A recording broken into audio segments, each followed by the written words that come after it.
بسم الله الرحمن الرحیم. سلام، وخت مو په خیر. د سولا ټي وي چینل لیدونکو ښه راغلاست. په دې هیله چې روغ جوړ به یاست.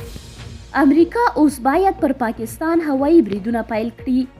خبریال ویبپاڼه لیکي په دې اوس ټوله نړۍ پوهیږي چې پاکستان د نړۍ په کچه د ترهګرو لوی مرکز دی او دلته هره تروریستي ډله خپله ځاله لري. تر دې وړاندې هم داسې وړاندیز شوی چې امریکا د افغانستان پر ځای د پاکستان تر والکي لاندې خاوره کې د ترهګرو ځالې په نښه کړي. اوس تازه واشنګټن ایکس ماینر تازه مطلب کې ویلي چې امریکا باید دا کار هرومرو ترسره کړي.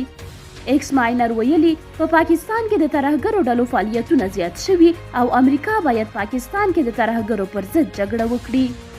مطلب ویلي چې امریکا د ترهګرو په وړاندې جګړې لپاره تابیا ونیسي او د پاکستان په خاوره د نور تروریستان په نښه کړي.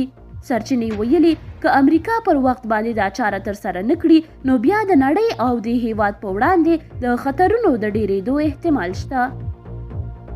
په پاکستان کې دا مهال د نړۍ ټول تروریستان ځالې لري او له دې ځایه د نړۍ ګوټ ګوټ ته د تخریبي اعمالو د ترسره کولو لپاره تشکیلونه کوي.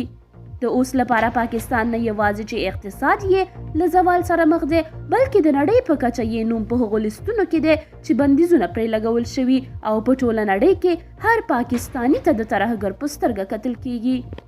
پاکستان په وروستي اقدام کې وتوانېده چې له تحریک طالبان پاکستان سره د افغان طالبانو په منځګړیتوب یو میاشتنی اوربند وکړي.